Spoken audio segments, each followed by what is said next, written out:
बिस्मिल्लाहिर्रहमानिर्रहीम।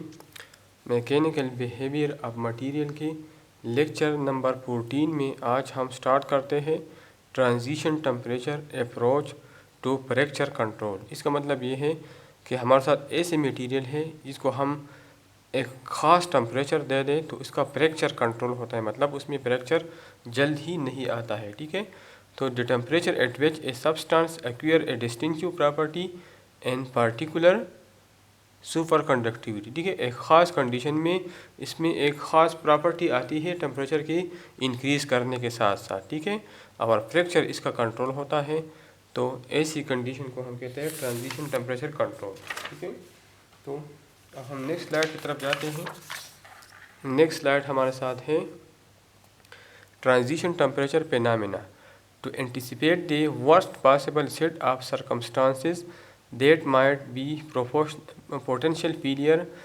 मतलब हमारे साथ अगर हम बाज़ मटेरियल के टेस्ट कर ले लेबॉर्ट्री टेस्ट, तो उसमें पोटेंशियल फेलियर मौजूद होता है, उसमें या नोच होता है या उसमें कोई इंटरनल फ्लॉस होता है, तो उस वजह से उसमें फेलियर बहुत जल्द आता है। ठीक है, तो इधर लिखा है to anticipate the worst possible set of circumstances that might be potential failure.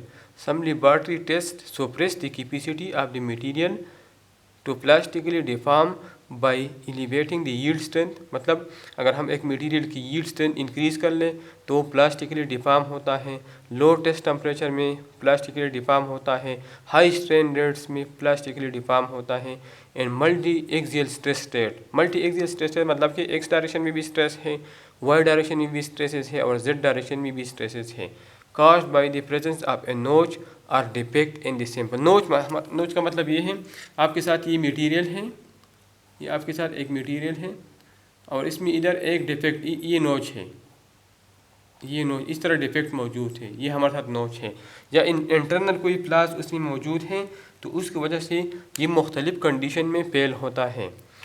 ठीक है, आप considerable importance in pressure vessel and bridge, ये इसके प्रैक्टिकल एग्जांपल है। And ship structure application was defect that in body centre cube metal. हमारे साथ एक BCC है और एक हमारे साथ एफसीसी है, तो बॉडी सेंटर क्यूब बीसीसी में फेलियर ज़्यादा आता है बनिस्बत एफसीसी की। ठीक है, ये ऊपर वाली जो मुख्तलिफ किस्म की हाई टेम्परेचर हीट स्ट्रेंथ पे हीट स्ट्रेंथ अगर इंक्रीज़ हो जाए या टेम्परेचर ज़्यादा हो जाए या बहुत कम हो जाए या स्ट्रेन रेट ज़्यादा हो जाए, ठीक है, तो इसी कंडीशन में बीसीसी में फेलियर ज़्यादा आता है बनिस्बत एफसीसी की। ठीक है, तो इधर लिखा है आप considerable importance and pressure vessel and bridge and ship structure application was defect that in body center cube metal such as periodic alloys the yield strength is far more cubic metal such as periodic alloy the yield strength is far more sensitive to temperature and strain rate changes than it is in face center cube metal such as aluminium nickel copper steel alloys। इसका मतलब ये है कि BCC जो हमारे साथ periodic alloys है उसमें फेलियर जल्दी आता है बनिस्बत एफसीसी की जो हमारे साथ एल्यूमिनियम है, निकल कापर स्टील एलाइज है। ठीक है, हम नेक्स्ट स्लाइड की तरफ जाते हैं। तो नेक्स्ट स्लाइड हमारे साथ है अब ये जो फेलियर आता है ये डिपेंड करता है yield to tensile strength ratio पे। The relative notch sensitivity of a given material may be estimated from yield to tensile strength ratio. ये अंदाज़ा लगा सकते हैं हम yield to tensile strength ratio, ये रेशो जितना कम हो उतना हमारे साथ स्मूथ करो आएगा, जो स्ट्रेस स्ट्रेन करो हम बनाते हैं वो इतना स्मूथ होगा, मतलब ये माइल्ड स्टील से भी ज़्यादा स्मूथ होगा। और ये यील्ड टू स्ट्रेंथ रेशो जितना ज़्यादा हो उतना हमारे साथ ब्रिटलनेस ज़्यादा होगा और प्लास्टिक डिफॉर्मेशन की तरफ नहीं जाएगा, मतलब प्लास्टिक डिफॉर्मेशन में जाने से पहले ये फेल हो जाएगा। ठीक है, तो ये लो होना चाहिए। When the ratio is low yield to tensile strength ratio, अगर ये हमारे साथ लो हो the plastic constraint associated with a biaxial or triaxial state of the crack tip will elevate the entire stress strain curve. इससे हमारे साथ बाईएक्सियल load लगता है, स्ट्रेसेस पर प्रोड्यूस होता है, या ट्राईएक्सियल तो इसमें जो करो पैदा होता है, करो प्रोड्यूस होता है, stress strain curve and allow for a net section stress strain greater than the smooth bar tensile strength value. हमारे साथ इसका स्मूथ बार टेंसाइल स्ट्रेंथ से ज़्यादा करो ज़्यादा स्मूथ आएगा अगर ये वैल्यू हमारे साथ लो हो। इसका मतलब ये है अगर हमारे साथ yield to tensile strength ratio कम हो तो इसी कंडीशन में प्लास्टिक डिफॉर्मेशन में जाएगा और हमारे साथ जो स्ट्रेस स्ट्रेन करो आते हैं वो बहुत ज़्यादा स्मूथ होगा। ठीक है। On the other hand in material that have less ability plastic deformation, अगर ये रेशो हाई हो और प्लास्टिक डिफॉर्मेशन कम पे नहीं जाता या बहुत कम प्रोड्यूस होता है, the stress concentration at notch root is not offset by the necessary degree of crack tip plasticity needed to blunt the crack tip. ठीक है। तो इसमें हमारे साथ फिर ये प्लास्टिक डिफॉर्मेशन में नहीं जाएगा और इसमें फेलियर बहुत जल्द आएगा। ठीक है। देन ब्लंट मतलब कि ब्लंट का मतलब है ब्लंट का, ठीक है, कि इसमें वो टिप क्रैक टिप नहीं होगा, वो क्रैक टिप ख़त्म हो जाएगा, जो क्रैक टिप है वो ब्लंट हो जाएगा। ठीक है, वो ख़त्म हो जाएगा। The notch with its multi axial stress state raises the local stress to a high level and suppress what little plastic deformation capacity the material possesses and brittle failure occur। ठीक है। जब ये वीडियो हाई हो तो और multi axial stresses हो तो multi axial stresses पे मटेरियल सप्रेस होगा, फेल हो जाएगा और प्लास्टिक डिफॉर्मेशन इसमें बहुत कम होगी। ठीक है। और ब्रिटल की प्रॉपर्टी ब्रिटल फेलियर अगर मतलब कि जिस तरह ब्रिटल में फेलियर जल्द आता है प्लास्टिक रीजन में नहीं जाता, इसी तरह ये फेल हो जाता है। ठीक है। नोच में क्रैक इनिशिएट होता है, फिर प्रोपेगेट होता है और बहुत जल्द ही ये फेल हो जाता है। ठीक है। तो इसके लिए इस फेलियर को कवर करने के लिए हम मुख्तलिफ़ किस्म के टेस्ट करते हैं। सबसे पहला हमारे साथ है 4P इम्पैक्ट स्पेसिमेन। ठीक है, 4P इम्पैक्ट स्पेसिमेन।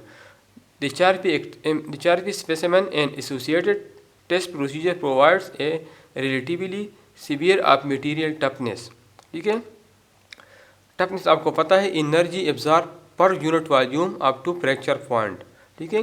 तो इससे हम 4P इम्पैक्ट स्पेसिमेन से हम टफनेस मटेरियल के मालूम करते हैं। ठीक है। मुख्तलिफ़ किस्म की मटेरियल के लिए हम 4P इम्पैक्ट स्पेसिमेन टेस्ट करते हैं और इसके टफनेस मालूम करते हैं। ठीक है। The notch sample is loaded at very high strain rate.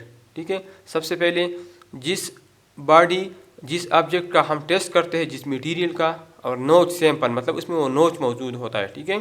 तो उसके हम पहले हम स्ट्रेन उसमें प्रोड्यूस करते हैं, इस पर लोड अप्लाई करते हैं ताकि इसमें स्ट्रेन प्रोड्यूस हो जाए। Because the material must absorb the impact of A falling pendulum and is tested over A range of temperature. हम क्या करते हैं, जिस मटेरियल के टेस्ट करते हैं, एक हम उसमें स्ट्रेन प्रोड्यूस करते हैं, दूसरा हम उसका टेम्परेचर इंक्रीज़ करते हैं और फिर हम इम्पैक्ट टेस्ट उस पर करते हैं by using A falling pendulum. ठीक है।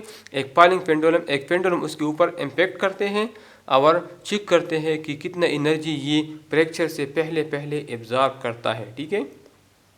Consider data can be obtained from the impact machine reading and from the examination of the broken sample. ठीक है। उससे हम डेटा हासिल कर सकते हैं। नेक्स्ट स्लाइड में आ जाएगा। ठीक है। हमारे साथ इधर अगर आप लोग देख लें ये वाला सैंपल, ये 3 पॉइंट बेंडिंग 3 पॉइंट लोडिंग है। ठीक है, 3 पॉइंट लोडिंग है। इधर से सपोर्ट है और इस 2 पॉइंट पे लोड अप्लाई होता है ताकि इसमें स्ट्रेंथ प्रोड्यूस हो जाए। ठीक है। और इसके बाद ये हमारे साथ 4P इम्पैक्ट टेस्ट है। इधर अगर आप लोग देख लें जो सैंपल है वो इधर है, सैंपल इधर है और ये हैमर है, तो यहाँ से इम्पैक्ट इस पे लगाते हैं, यहाँ पे इस पे इम्पैक्ट लगाते हैं। ठीक है। और ये डायल हमें रीडिंग देता है। ठीक है। तो असल में ये हमारे साथ 4P इम्पैक्ट टेस्ट है। तो फ्रैक्चर तक हम डेटा यहाँ पे नोट करते हैं। ठीक है। ये आगे आ जाएगा। तो इधर the notch sample is located at very high strain rate, मतलब स्ट्रेन रेट हम इसका इंक्रीज करते हैं। Because the material must absorb the impact of A falling pendulum is tested over A range of temperature हम उसका increase करते हैं। मुख्तलिफ टेम्परेचर पे चेक करते हैं कि मुख्तलिफ टेम्परेचर पे इसकी टफनेस कितनी है। Considerable data can be obtained from the impact machine reading from examination of the broken sample. First amount of energy absorb by the notch 4P bar can be measured by maximum height to which the pendulum rises after breaking the sample. ठीक है। मतलब sample breaking के बाद ये कितनी maximum height तक जाता है। इधर आप लोग देख लें, इधर जब ये इस पे इम्पैक्ट होता है फिर ये इसका हाइट है। ठीक है। ये H1 है और ये H2 है। तो ये जो टफनेस हम मालूम करते हैं, ये H1 यहाँ से हम इम्पैक्ट करते हैं यहाँ पे और इम्पैक्ट करने के बाद ये इस मैक्सिमम इस हाइट तक पहुँचता है।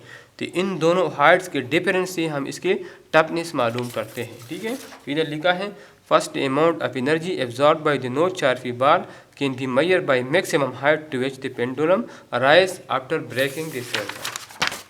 ठीक है, तो ये हमारे साथ ये 3 पॉइंट लोडेड है। ठीक है, ये मैंने आपको बता दिया। यहाँ पे हम स्ट्रेन प्रोड्यूस करते हैं, एक पॉइंट से सपोर्ट देते हैं, 2 पॉइंट से लोड अप्लाई करते हैं, तो इसमें स्ट्रेन प्रोड्यूस होता है।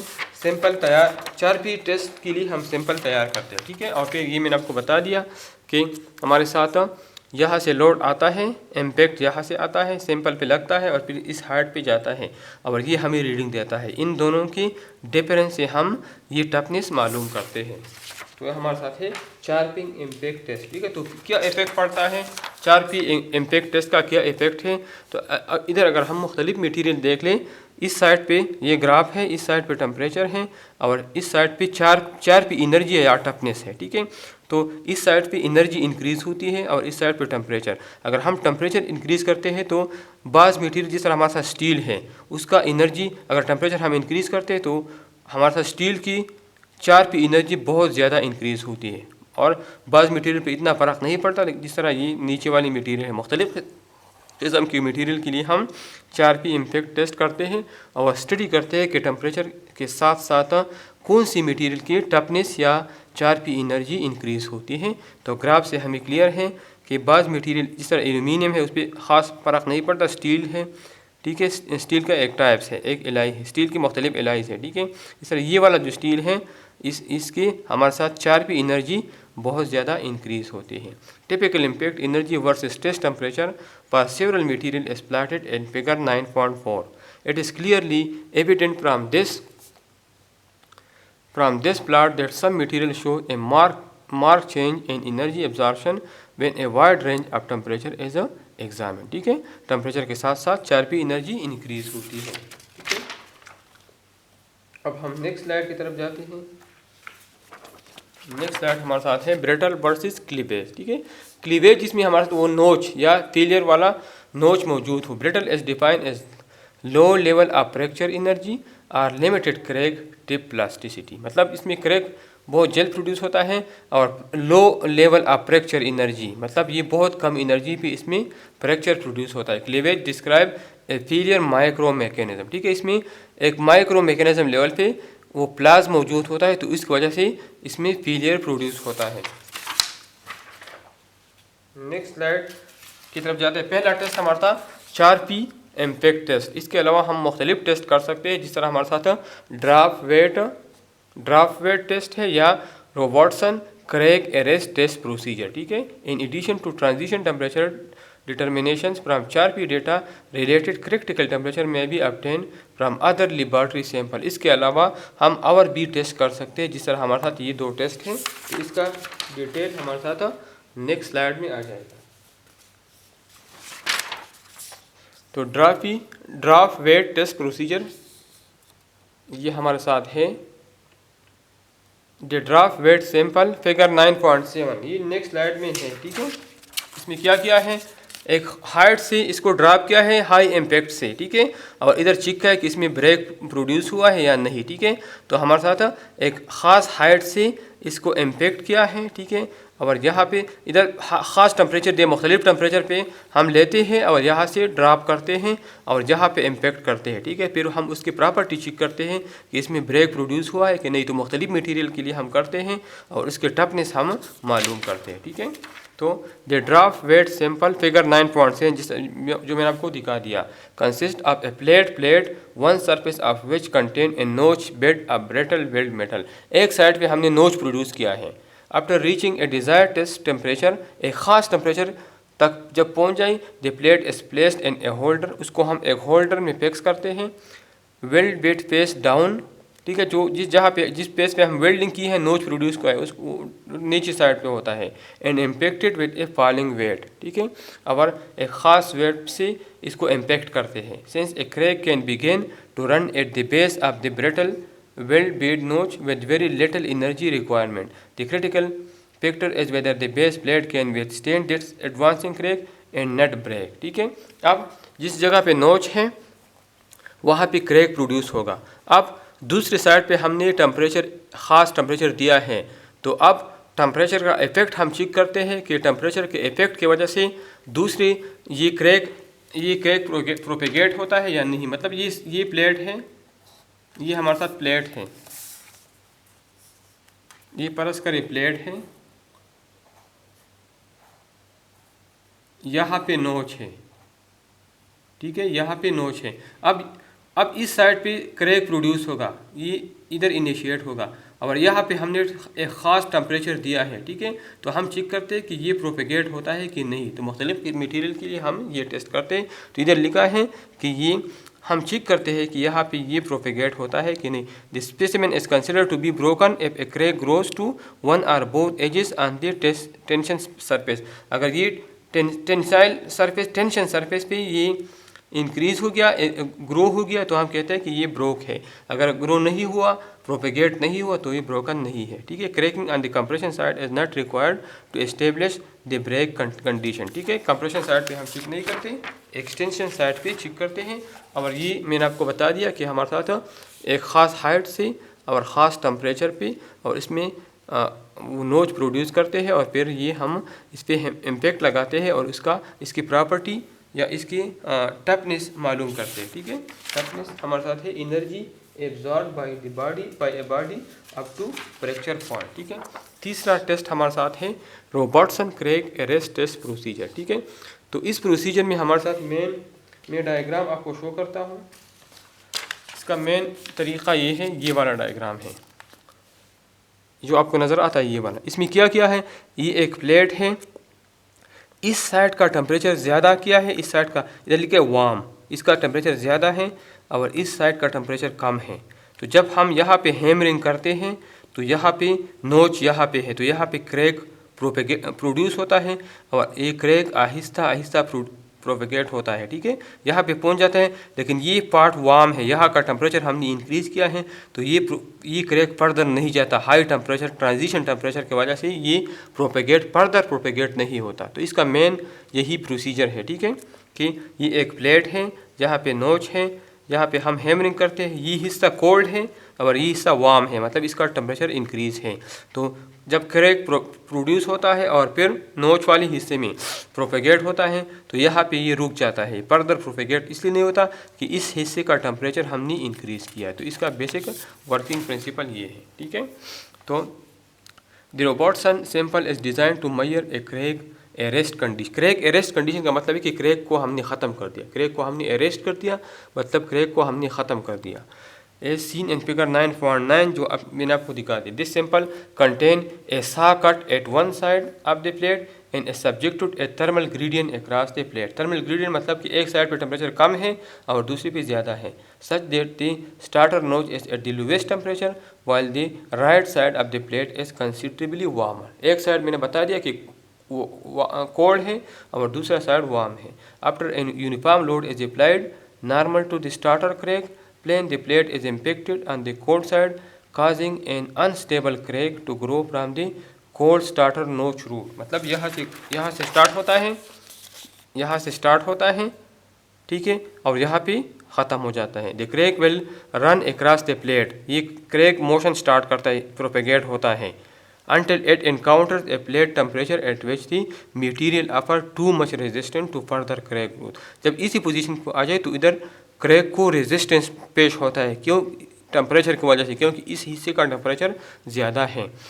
This is defined as the crack arrest temperature CAT, ठीक है। इसको हम कहते हैं क्रैक अरेस्ट, क्रैक को हमने अरेस्ट कर दिया, मतलब क्रैक को हमने यहाँ पे ख़त्म कर दिया।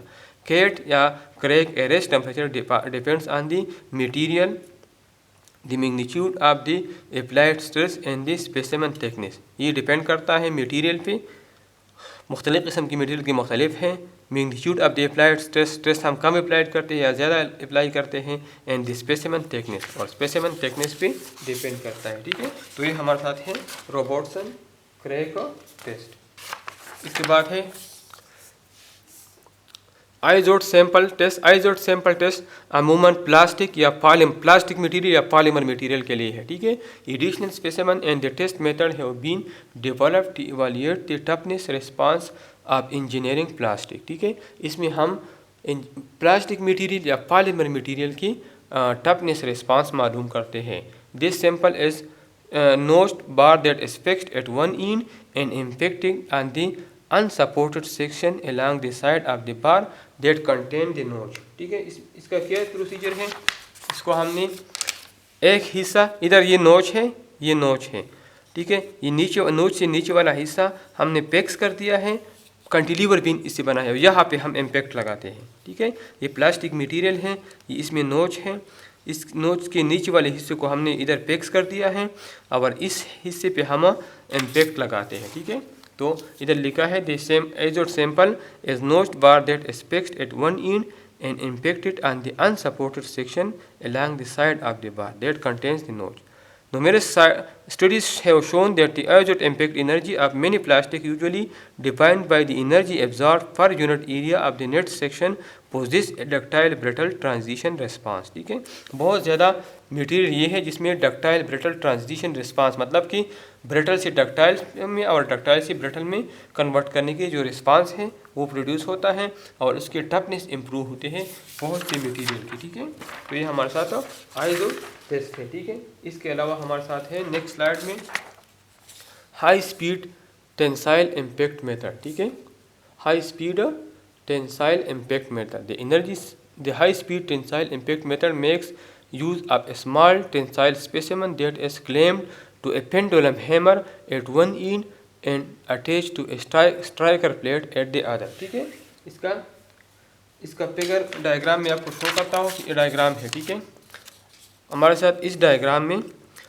स्पेसिमन ये है, स्पेसिमन हमने यहाँ रखा है, इधर ये लिखा है लोड सेल, लोड सेल ये लोड अप्लाई करता है। ठीक है, और मुख्तलिफ़ किस्म के लोड सेल हम यूज़ करते हैं। लोड सेल जो एडवांस चीज़ें हैं, जिस तरह एडवांस यूटीएम मशीन है मुख्तलिफ़ किस्म की, उसमें लोड सेल यूज़ होता है। ठीक है, तो लोड सेल में हम लोड वेरी कर सकते हैं, कभी हम 20 किलो न्यूटन अप्लाई करते हैं, कभी हम 30 किलो न्यूटन लोड अप्लाई करते हैं, इससे ज़्यादा भी अप्लाई कर सकते हैं। ठीक है, और ये हमारे साथ हाइट है और यहाँ से फॉलिंग वेट यहाँ से आता है और इस पर इधर इम्पैक्ट लगाता है। ठीक है, तो इस तरीके से हम इसके टफनेस मालूम करता है। तो इधर लिखा है the high speed tensile impact method make use of a small tensile specimen that is clamped to a pendulum hammer at one end and attached to a striker plate at the other। ठीक है, the pendulum is released and drops with the attached sample trailing behind। ठीक है, यहाँ से release करता है, यहाँ पे इम्पैक्ट करता है। ठीक है, when the strike plate impacts a rigidity mounted stationary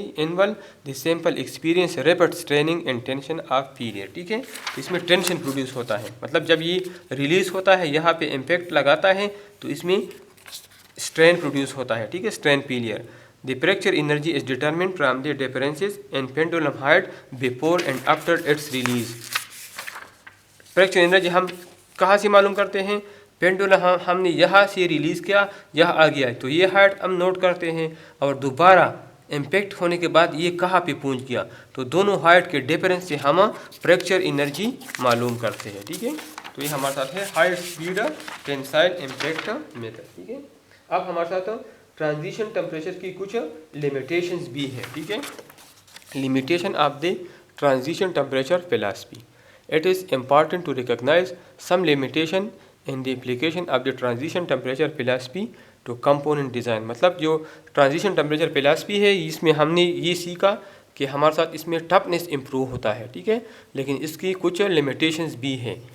the absolute magnitude of the experimentally determined transition temperature is defined by any of the previously describe method, energy absorb, ductility and fracture appearance, ये हमने बता दिया, depends on the thickness of the specimen. मतलब ये जो toughness improve होता है, जो डक्टिलिटी इम्प्रूव होती है, जो फ्रैक्चर एनर्जी इसका ज़्यादा हो जाता है, तो ये स्पेसिमन के थिकनेस पे इंक्रीज डिपेंड करता है। लेकिन इसकी कुछ लिमिटेशन है, थिकनेस एक ख़ास हद से ज़्यादा हो जाए तो उसके बाद ये इंक्रीज़ नहीं होता। और ये हमारे साथ इस स्लाइड इसका ग्राफ मैं आपको शो करता हूँ, ये ग्राफ है इसका, इधर आप देख लें, एक्स एक्सिस पे हमारे साथ थिकनेस है स्पेसिमन की और वाई एक्सिस पे हमारे साथ टेम्परेचर है। ठीक है, तो अगर हम ट्रांजिशन टेम्परेचर है, ठीक है, तो अगर हम थिकनेस इंक्रीज़ कर, इधर अगर आप लोग देख, इसका थिकनेस हम इंक्रीज़ करते हैं तो थिकनेस के साथ साथ उसका ट्रांजिशन टेम्परेचर इंक्रीज़ होता है, ठीक है। लेकिन एक टाइम आता है जो एक कांस्टेंट रहता है, ठीक है। फिर ये फर्दर अब थिकनेस हम इंक्रीज़ करते हैं तो टेम्परेचर पे कोई फ़र्क नहीं पड़ता। इस तरह इस ग्राफ पे देख लें तो यहाँ फ़र्क बहुत कम हो जाता है। इस तरह अगर इस ग्राफ को देख लें तो इधर फ़र्क बहुत कम है, ना होने के बराबर है, ठीक है। तो इसका मतलब ये है कि थिकनेस हमारे साथ, थिकनेस के साथ साथ डक्टिलिटी, फ्रैक्चर एनर्जी, टफनेस हमारे साथ इम्प्रूव होता है, लेकिन इसकी एक लिमिट है। अगर थिकनेस एक ख़ास हद तक पहुंच जाए तो इसके बाद फिर फर्दर इम्प्रूव नहीं होता, ठीक है। तो पहला लिमिटेशन यही है कि हमारे साथ डक्टिलिटी, फ्रैक्चर एनर्जी थिकनेस पे डिपेंड करता है, लेकिन एक ख़ास लिमिट से बाद फिर फर्दर इम्प्रूव नहीं होता। The transition temperature increases with increases thickness, more ever the transition temperature was different for the two criteria, ठीक है। लिमिटेशन, नेक्स्ट स्लाइड की तरफ जाते हैं। with increasing sample thickness it would be expected that the transition temperature would rise to some limiting value as full plane strain condition were met। एक ख़ास limiting value तक पहुंच जाते हैं, उसके बाद फर्दर इसमें इंक्रीज नहीं आता। This condition is infer from figure 9.12 which shows the transition temperature reaching a maximum level with increasing thickness पर 3 डिफरेंट स्टील एलाई। ये मैंने आपको बता दिया, ये 3 डिफरेंट स्टील एलाई हैं, एक ख़ास लेवल तक इंक्रीज़ होता है लेकिन फर्दर इसमें ख़ास इंक्रीज़ नहीं आता, ठीक है। It is clear that the defined transition temperature will depend not only on the measurement criteria but also on the thickness of the bar, ठीक है। और ये ग्राफ मैंने आपको शो कर दिया, ठीक है। नेक्स्ट स्लाइड की तरफ हम जाते हैं। अब 4P टेस्ट की भी कुछ लिमिटेशन है, ठीक है। Impact energy fracture toughness criteria, ठीक है। The 4P test sample method does possess certain advantages such as ease of preparation, मतलब कि सैंपल हम आसानी से तैयार करते हैं इसके लिए। Simplicity of test method, test बहुत सिंपल है। Speed, low cost and test machinery and low cost per test, मतलब ये इकनॉमिकल है, इसकी मुख्तलिफ एडवांटेजेस हैं।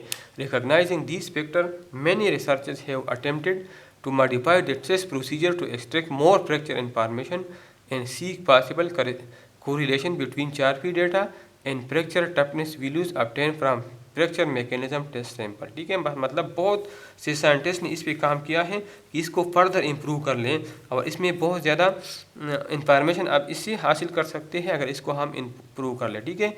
तो इसमें एक ये है ऑर्नर एंड हार्टबाउर, दो साइंटिस्ट हैं, उन्होंने क्या कर दिया, प्री क्रैक 4P सैंपल को ले लिया, ठीक है। प्री क्रैक मतलब कि एक 4P सैंपल टेस्ट में हम क्या करते हैं, उसमें हम फ्रैक्चर तक एनर्जी मालूम करते हैं, उसने क्या प्री क्रैक मालूम किया। प्री क्रैक मतलब कि जैसा ही क्रैक इनिशिएट हुआ वहाँ तक टफनेस मालूम किया, वहाँ तक उन्होंने 4P एनर्जी मालूम किया कि कितनी एनर्जी पे क्रैक इनिशिएट होता है, ठीक है। तो and one approach Orner and Hartbower pre-cracked the 4P sample so that the impact energy per failure represented energy per crack propagation but not energy to initiate the crack। मतलब 4P ने energy मालूम किया था up to crack propagation, लेकिन इन scientist ने crack initiation तक energy मालूम कर दिया, ठीक है। Impact energy fracture toughness correlation, इसका टोटल एनर्जी हमारे साथ बराबर है EI प्लस EP। ET हमारे साथ क्या है, टोटल फ्रैक्चर एनर्जी, ठीक है। और EI हमारे साथ क्या है, फ्रैक्चर इनिशिएशन एनर्जी, और EP हमारे साथ क्या है, फ्रैक्चर प्रोपेगेशन एनर्जी, ठीक है। तो टोटल एनर्जी बराबर है EI plus EP। The toughness level of both strain rate sensitive and insensitive material increase with increasing temperature. अगर टेम्परेचर हम इंक्रीज करते हैं तो फ्रैक्चर एनर्जी इंक्रीज होगी।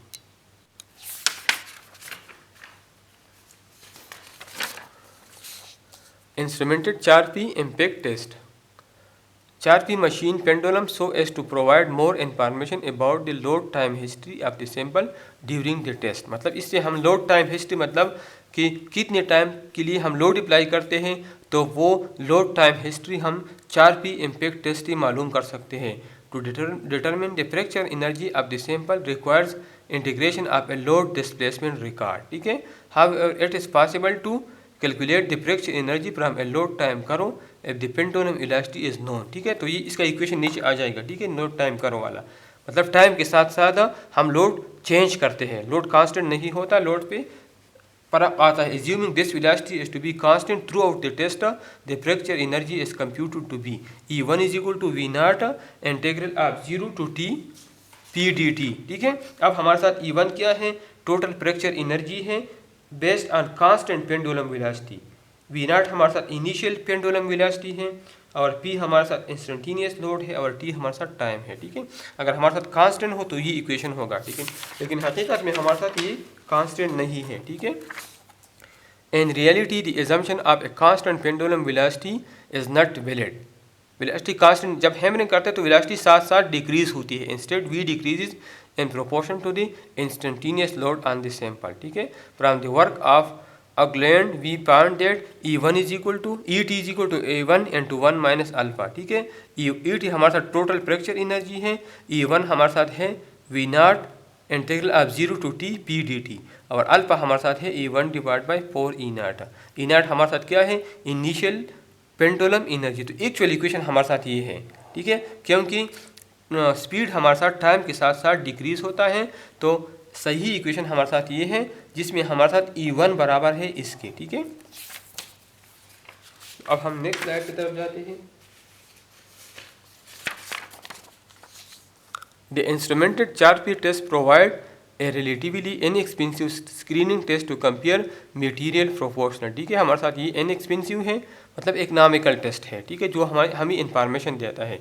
Charpy test could be use to determine dynamic fracture and dynamic plane strain fracture toughness. मतलब इससे हम dynamic fracture भी मालूम कर सकते हैं और dynamic plane strain fracture toughness भी मालूम कर सकते हैं। ठीक है, in fact dynamic fracture could be determine in 3 separate ways. मुख्तलिफ तरीक़ों से हम डायनामिक फ्रैक्चर मालूम कर सकते हैं by relating the Charpy energy absorption defined by pendulum position. ठीक है, to a dynamic plane strain fracture level. ठीक है, मतलब जो हम चार्पी टेस्ट करते हैं उसको हम ऐसी पोजीशन पे पहुंचा लें जो dynamic plane strain fracture toughness तक पहुंच जाए। ठीक है, by relating Charpy absorption defined from equation to a dynamic plane strain fracture level, comparing dynamic plane strain fracture from the appropriate K calibration equation for 3-point bending using the maximum load from a load time trace। ठीक है, तो 3-point bending मैंने आपको बता दिया कि एक side पे हम सपोर्ट देते हैं और 2 साइड से हम लोड अप्लाई करते हैं। ठीक है, तो हमारे साथ ये चार्पी इम्पैक्ट टेस्ट वाला ग्राफ है। यहाँ ये आपका ये स्ट्रेस स्ट्रेन कर्व है और चार्पी इम्पैक्ट टेस्ट की वजह से इतना इसके टफनेस इंप्रूव होता है या फ्रैक्चर एनर्जी इसका इतना इंप्रूव होता है। ठीक है, चार्पी टेस्ट से पहले हमारे साथ यहाँ तक था टोटल टफनेस। ठीक है, और आफ्टर चार्पी टेस्ट इसकी टफनेस हमारे साथ इंप्रूव हो गई। ठीक है, तो आज के लेक्चर में हमने ये पढ़ लिया कि ट्रांजिशन टेम्परेचर से फ्रैक्चर एनर्जी इंप्रूव होती है और उसकी कुछ लिमिटेशन भी है जो हमने आपके साथ डिस्कस की। ठीक है, इसी के साथ हमारा आज का लेक्चर ख़त्म हो गया।